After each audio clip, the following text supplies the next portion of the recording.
Hello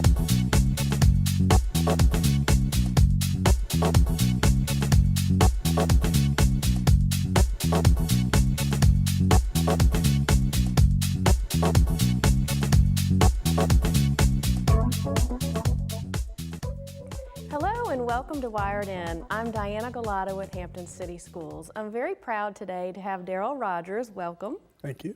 Daryle is our out of school time coordinator for Hampton City Schools. But first, before we talk about the program, let's talk a little bit about you. Where did you grow up? Where did you go to school? And what career path did you take that led you to the role that you're in right now? All right. Well, first, thank you for the invitation. Well, I grew up in Northern Virginia, Alexandria and Fairfax counties. I left there and came to Old Dominion University and earned a bachelor's in education. And then I got a master's in organizational leadership. And then I also continued some of my education by getting certifications in grant writing as well as professional Parks and Recreation professional degree. So that's a little bit about myself as far as where I grew up, but I also, a little bit about me as far as work-wise. I started off as a middle school and high school teacher. Now, what did you teach? I taught a few subjects. I taught physical education, I taught health, and I taught a business class. Okay, so great. I was a little bit in different areas, but I enjoyed each one of them. I also served as a building administrator at points along the way. And then I left there after 6 years of education. I left there, went into Parks and Recreation. I got a senior level position, which really kind of formed my approach to education now, looking at it holistically. I was able to see that in education and Parks and Recreation, some of the things that need to be blended together to really give the students a holistic learning experiences. So I think I credit that to my holistic approach to what I try to do now in holistic learning. And then after I left Parks and Recreation, I came here in this wonderful position as out-of-school time coordinator, which is really an extension of the school day learning facility. So where did you teach? Did you teach in Hampton or somewhere else? Yeah, I actually taught in Norfolk. I started my student teaching over at Cox High School in Virginia Beach, and then I left there and I came over here to Norfolk, where I worked, and I was offered a position as an AD as well, and a coach. I had some various opportunities at Calvary Christian School System. So it gave me a variety of opportunities and positions as well.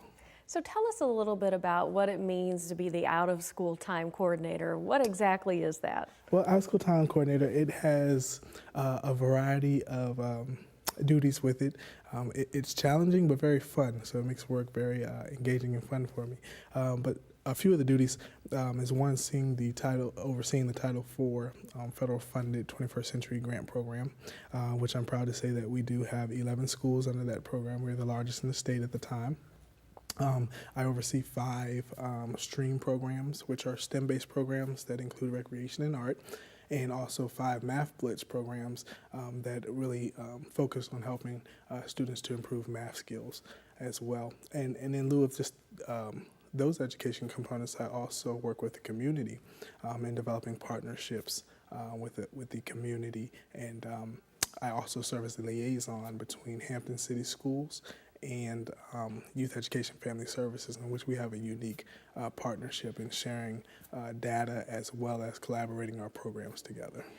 So I understand as out-of-school time coordinator, you are in charge of several programs, but tell me more specifically about the 21st Century program, because I know that we've received some accolades for that program and there's been some growth with it over the years. It has. I'm pleased to announce that 21st Century, over the past couple of years, the Virginia Department of Education has kind of made it a little more strict to be awarded those grants, and in doing so, we've applied, and the last 2 years we've got the maximum amount allotted to us for Hampton City Schools, so that's been a great thing for us.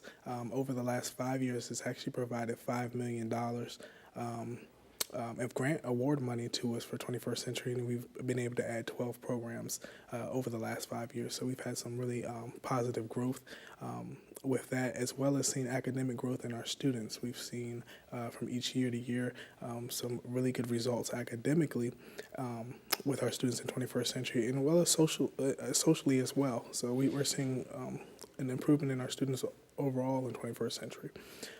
Typically, our 21st century program, after school, it runs 3 to 4 days a week. It's typically from elementary is 2:30 or 2:05 to 4:30. Middle schools will range from 3:49 to around 6 o'clock. Transportation is provided by Hampton City Schools. The students also receive snacks from USDA. And typically, we have 2 to 3 days of academic tutoring. And then we have a day of enrichments, and Saturdays we sometimes have field trips that tie into our learning experiences. So there again, it gives us that holistic approach to learning. Summertime is a little more hands-on, fun, engaging programs, and a little more fast-paced. And we often find that our teachers in the summer have just as much fun as our students. So it's a year-long program from beginning of school throughout the summer, and it continues for 3 years. So it sounds like that it's really an extension of the school day. Yes, it is. It is an extension of the school day. The Virginia Department of Education does require us to focus on math and language arts. There's 2 of our primary goals that we set. And then also character building in our students. They want to see that we building good citizens. So we have to provide the enrichments, and we get plenty of our partners here in Hampton City Schools come out to do enrichments such as music and alternatives. They provide great enrichments for our students, and then the field trips tie in again to make a great experience for our students. Now, I understand that not too long ago you had an out-of-school time symposium. Can you tell us a little bit about that? Yes, well, the symposium goes into our community development. So in our symposium, we actually just had our 3rd out-of-school symposium, and each year it changes in its focus and theme, and this year we focused on the keys of really holistic learning again, and adding STEM and enrichment to your program. So we invite homeschools, we invite youth organization groups, we invite anyone that really has their hand in dealing with educating our children after or before school. And so the community really comes out. This year we had over 130 people that registered and attended, with over 30 organizations that were represented as well. And so what will happen is they come out and they go into breakout sessions that are led by some of our experts in the areas. Once they get to the breakout sessions as well, they usually are allowed, they come back and can then take what they've learned and apply it to their programs that they have wherever it may be throughout the city. So it's a really great time. We had really good feedback, especially from this year. We had guest speakers come in from throughout the country that were really able to move our people that came to our symposium. So it was a really great time, and we look forward to the next one next fall.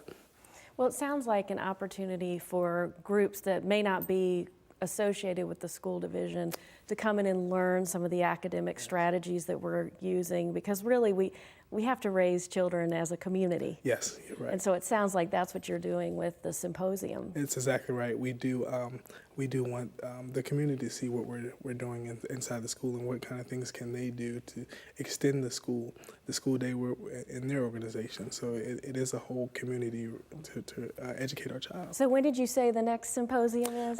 We're going to say fall. It's usually in the fall. We do have a few people that would like to see it more frequently now. Right. So as we go, we'll let them know if we're going to do one in the spring and the fall. So. So before we go, is there anything else about the out-of-school time programs that you'd like to share? I would love for people, if they're interested in actually seeing some of the program, we do have some footage of it on our website in the Hampton City Schools on the out-of-school time department page, just to see what the kids are doing and energetic. And last year, if you don't mind, we had our ST.R.E.A.M program in the summer where we talked about part of the 21st century program, and we ran for the first time our Shark Tank program. Mm-hmm. And that Shark Tank program was a great experience for our students. They came to the Shark Tank class every day, and during that they were asked to develop a project design, and then they had to compete with their classmates to see who got to the final Shark Tank round. And those students got a chance to publicly speak and get public speaking skills, and they were asked questions just kind of as the show is in Shark Tank, about their project, and they had to sell their project, and the students really had a fabulous time doing that. We had the judges come in from different organizations, and they really enjoyed it too, but I thought that was a great experience for our students. So we just continue to look for ways to grow, for our students to be engaged and to really have fun while learning. Well, it sounds like all of the programs that you're overseeing are really helping develop our children. Thanks for joining us today. Hopefully you'll come back in the future and tell us a little bit more about next year's symposium. Okay, thank you, and thank you for having me. Stay tuned. In a few minutes when we come back from break, we will hear more about the Hampton City Schools Employee Health and Wellness Center.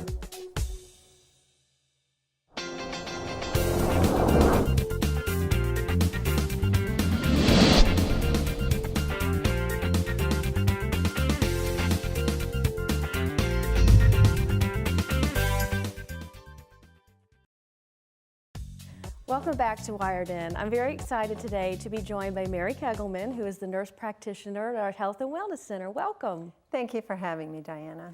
So I understand that our Employee Health and Wellness Center is in its third year now, and it's operated by Marathon Health. So tell us a little bit about Marathon Health and then a little bit about your role at the center. Sure. Marathon Health is a company that was founded in 2005. It operates on-site health clinics like ours in nearly 40 states in the country.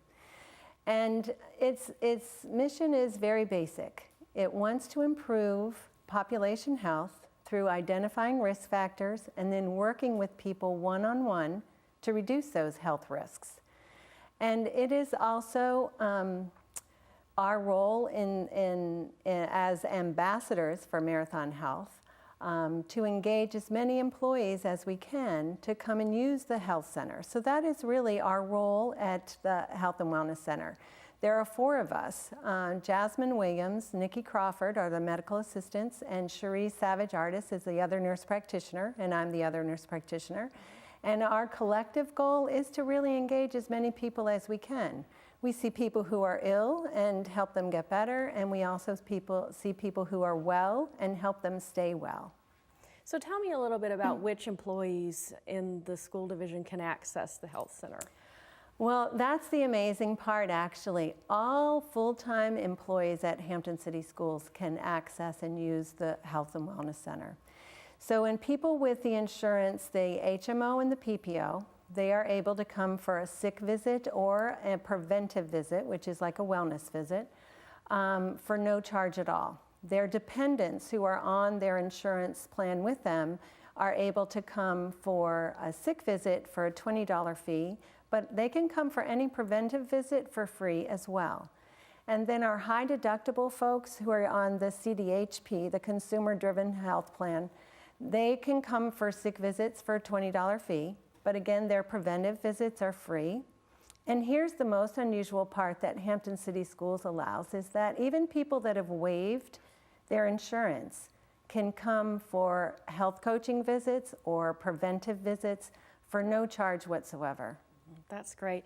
One thing that I really love about this center is the dependent care. My son had stitches, and I was so excited to find out that you all could take the stitches out there, because that saved me a trip to the ER, and who knows how long I would have waited. So let's talk a little bit about the specific services that you all offer to our employees. Right. Well, the 3 major services are identifying those health risks, and we do that through biometric screening. And that is the finger stick where we do the glucose and the cholesterol panel, and we also do your height and weight and blood pressure. And then we do the comprehensive health review as a follow-up to the biometrics. And during that visit, you meet with either Cherie or myself, and we identify the risks that came up with those tests. So from that identification visit, people can decide to do a health coaching. They have a goal. They want to either lose weight, stop smoking, reduce stress, get on an exercise plan.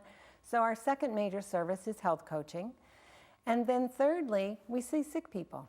So we remove stitches, we treat urinary tract infections, we have point of care testing for strep throat, for mono. We do pregnancy testing as well. We do flu testing, which is ramping up this time of year as well. So all these tests we do in the lab, and we have immediate results at the time. Our sort of minor services are things like sports physicals. So a lot of the dependents, the kids that are in high school and have their athletic teams every year, they need a football physical or they need a swimming physical. And for those, that's a preventive visit, that's free. So that's a great benefit. And then another thing that not everybody knows about is that we are able to draw blood. So if your physician or any kind of healthcare provider orders labs for you, and you have to end up over at LabCorp with the other 10 people who have a 7 a.m. appointment, you can instead make an appointment with us and come in and we draw your blood, we send it to LabCorp, and the results go straight to the provider that ordered them. So tell us a little bit about your hours. When are you all available to see patients? Yeah, we're open 6 days a week. Okay. So Monday through Thursday, we're open from 7 a.m. until 6 p.m. And on Fridays and Saturdays, we are open from 8 a.m. to 1 p.m. And one of the things I like to put in here is when I tell people those hours is that we're often open days that the schools are closed. So for instance, we're open between Christmas and New Year's. We were open Election Day and Veterans Day, and the day before Thanksgiving that everybody had off this year, we were open. So some of those times when you know that you're going to be off from a school point of view, you can get in on those days because we'll still be open. And that helps the school division too, because our employees, in fact, because then they don't have to miss work, and we don't have to pay for a substitute as well, so that's very convenient for us.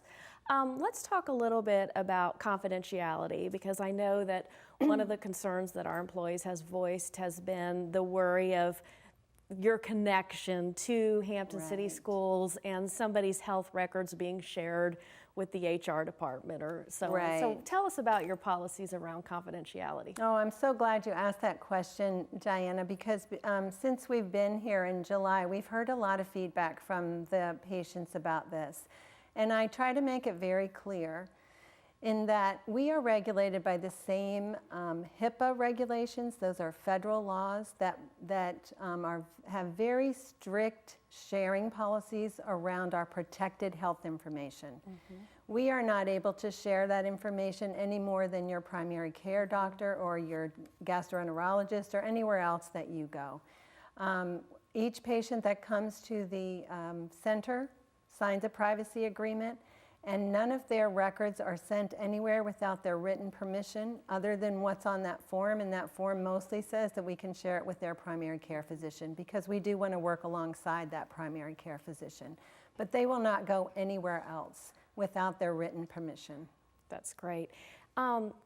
One other thing that I love about the center is it's so easy to make an appointment. I just go online, use my password, log in, and make an appointment, and I cannot think of a time when I didn't have an appointment within 2 or 3 hours of when I was making the appointment. So tell us how, in addition to online, people can make appointments to go to the center. Well, I'm so glad to hear that, and that is our goal. We like to do same-day appointments as much as possible, but we do try to stick to appointments because we think that really respects our patients' busy lives the best. We try to accommodate people that walk in, but sometimes because of the appointments that we have, the walk-in patients will have to wait several hours. So I've told people that even if they're getting in their car to come over to see us, to call us and make an appointment, and that's just a 315-8100 is the number. It's easy to talk to Jasmine or to Nikki to make that appointment. We try to get everybody in that needs to be in, and we also encourage people to do it from home. Say your child has a sore throat at midnight and you want them in at 7 in the morning before you go to work. Get online. Our schedules are on there. Actually, mine's on there till the end of February right now, so there are spots available. Well, and I have to add too, the customer service there has been great. Every time that I've gone, I've been greeted in a really friendly manner. So it's just such a great benefit for us. And not to mention that the pharmacy is next door, and you know, I've gone into the pharmacy and paid $0 for some of my prescriptions, so that's been wonderful. So you have shared just a great amount of information today, but before we close, is there anything else that you want to share about the Health and Wellness Center? Well, there is, and thank you for letting me. The one thing is, while we are identifying these health risks for people, and then we meet with them and ask them, to share their personal health history, their family health history. That is all good for them from a health point of view, but it's also exciting for us to be able to help our employees earn points towards the incentive bonus. So people that earned the points, as you know, last year are enjoying a $500 reduction in their costs for insurance this year. And I think since last year was the first year, people didn't understand it as well, and we're getting a lot more people understanding it, but that is something I really want to make sure people realize. That this year we really want people to come in. 2 of the points need to be earned at the health center this year. That's one of the changes. And we are so happy because we actually get to meet more people that way. And the other thing in closing, I would just like to say that Hampton City Schools was the first school district in the state to partner with Marathon for an on-site healthcare clinic. Newport News, they don't have it. York County schools don't have it. Virginia Beach. Chesapeake just opened theirs this year. But Hampton City Schools is really leading in benefits that way to have an on-site healthcare center in addition to the incredibly cost-effective pharmacy as well. And so we're all excited, very excited to be here. Well, and as an employee, I'm excited about it as well because the incentive points are great. I did get that that discount this year, and that's $500 is a lot of money. It is. Well, thank you so much for being here today, and I hope to see you soon. I need to make an appointment soon for a health visit. Well, thank you for spotlighting the Health and Wellness Center, Diana. I appreciate it. And thank you for watching Wired In. Have a great week.